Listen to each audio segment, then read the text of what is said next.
Have you ever felt like you were pouring your heart out to your partner, but the message just wasn't getting through? Or maybe you try to figure out your love language and you read all the books, you took all the quizzes, but something just feels lost in translation? The 5 love languages are a fantastic starting point, but for neurodivergent people, or those whose brains are wired a little bit differently, love is spoken in a completely different dialect. It's a dialect that the rest of the world might not recognize, and it leaves a lot of people feeling misunderstood. So this Valentine's Day, we're going to talk about translating love. Think of this as your personal dictionary for the beautiful, unique, and deeply meaningful ways that neurodivergent people say, I love you. We'll cover everything from how a really long monologue about their special interest is actually the best act of affection, and how sitting in total silence with your partner can be a really intimate conversation to have. Hi, my name is Cynthia. I'm a late diagnosed ADHDer, that's autism and ADHD, Latina, doctor, mother, wife. Love might be a universal love language, but we definitely don't speak it all the same way. You've probably heard of Gary Chapman's 5 love languages: words of affirmation, acts of kindness, receiving gifts, quality time, and physical touch.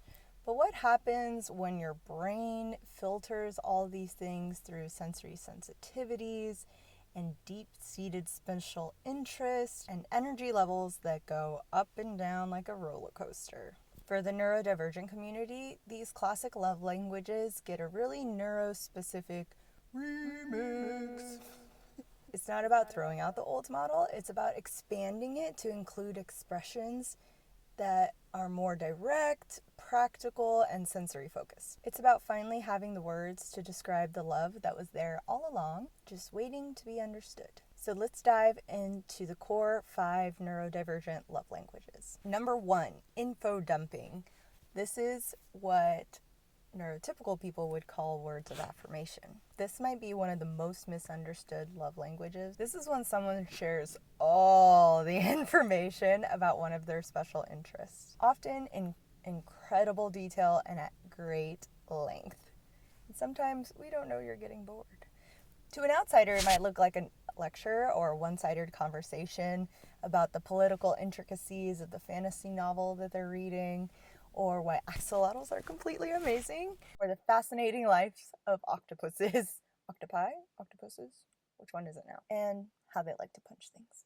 But here's the translation. An info dump is not a lecture, it's an invitation. When a neurodivergent person info dumps, they're opening the door to their inner world, a world that is really vibrant and passionate and meticulously built. For many of us, our special interests are our safe places, the corner of the universe where we feel competent and joyful and truly ourselves. To be invited into that world is a sign of immense trust and affection, and it's our way of saying, this thing really brings me joy, and I want to share that joy with you. It's a vulnerable act, especially when so many of us were shamed in the past and as children for our intense interest, and we're told we talk too much or we give too much information. So when your partner spends 45 minutes explaining every single detail of their latest hyperfixation, what they're really saying isn't just, let me tell you everything I learned about axolotls today. It's that I feel safe with you and I trust you with the things that matter to me. Number 2, parallel play, aka quality time. So this is sometimes called body doubling. It's an act of being together in the same space, but you're doing completely separate things. So you might be on the couch and you're reading a book and your partner has their headphones on, totally absorbed in a video game, and an hour might pass by without you guys saying a single word to each other. To someone on the outside, it might look like you're ignoring each other, but the real translation is parallel play isn't an act of ignoring you, it's an act of feeling deep comfort with you.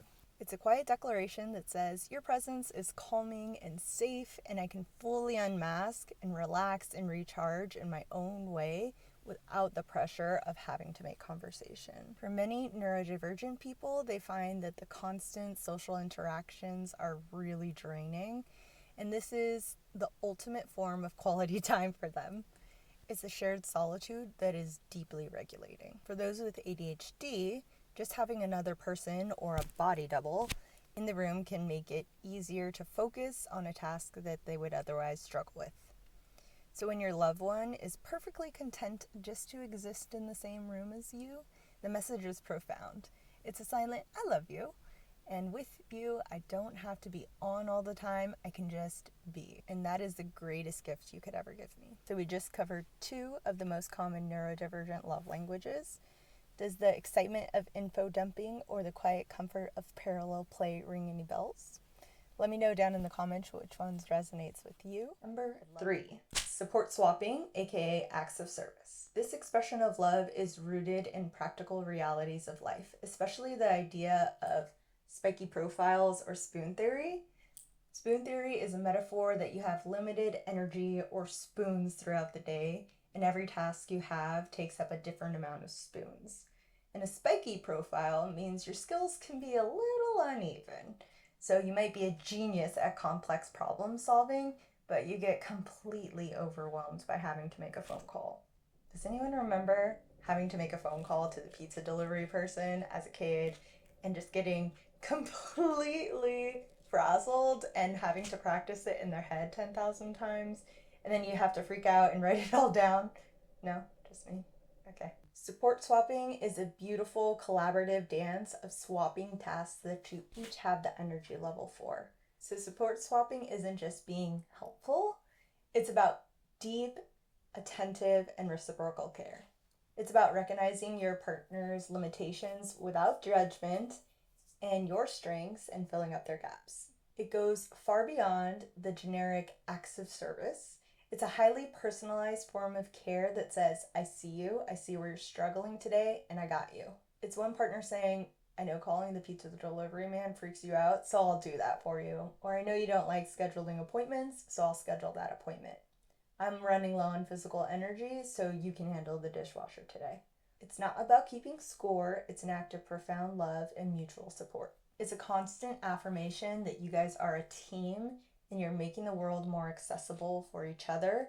It's love in the most practical, reliable form. Number 4, our 4th love language has the cutest name ever.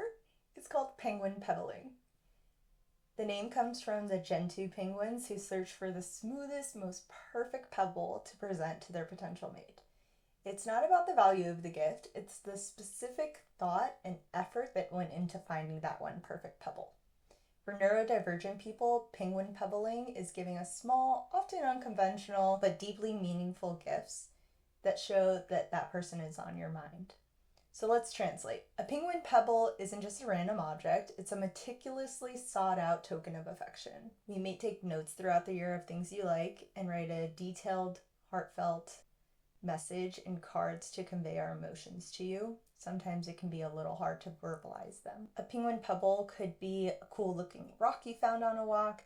Maybe it's a meme of an inside joke that you guys have, or a link to an article about something that your partner has a special interest in, or even a perfect strawberry that you saved just for them because you know it's their favorite. The gift itself is just a secondary message. I saw this and my brain immediately thought of you.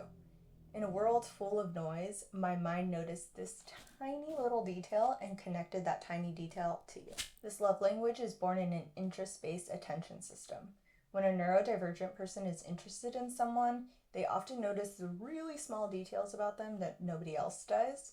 So penguin pebbling is the physical proof of that deep focused attention. It's the evidence that you're seen, you're remembered, and you're cherished. Number 5, sensory bonding, aka physical touch. So our 5th neurodivergent love language is sensory bonding, which often involves deep pressure.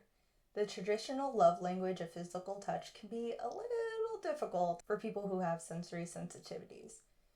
For many neurodivergent people, light, unexpected, or socially required touching feels overwhelming, jarring, or even painful.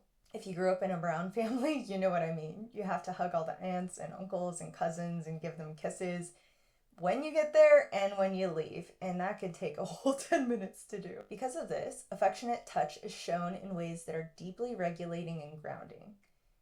This is where deep pressure comes in. You have maybe seen the memes about wanting someone to please push my soul back into my body, and that, honestly, for many, isn't an exaggeration. The translation is this: deep grounding touch isn't just about affection, it's about co-regulation and creating safety. A firm, tight, long-lasting hug can literally calm down a frazzled nervous system really quick.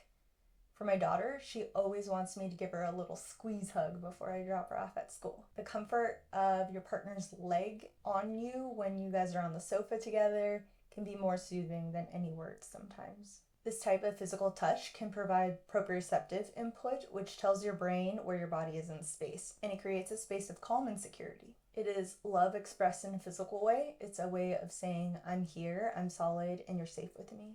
So we have info dumping, parallel play, support swapping, penguin peppling, and sensory bonding. These are more than just quirks. There are legitimate, valid, and beautiful acts of love. For too long, the world has pushed a very narrow definition of what affection should look like, leaving so many neurodivergent people feeling like their love is broken or wrong, but it's not. Your love language is just a different dialect. Understanding is key to bridging connection gaps between you and your romantic partner or your friends and family. Love is not a one-size-fits-all. It's a vast and diverse spectrum, just like the minds that experience it. By learning to translate these expressions, you can start to see love that's been there all along. And maybe you can learn to love hearing the monologue about foraging for mushrooms as a love poem and feel the profound bond in a quiet, shared silence. This Valentine's Day and every day, I encourage you to look for love that exists beyond the conventional. Look for the penguin pebbles and appreciate the info dumps and lean into those peaceful moments of parallel play.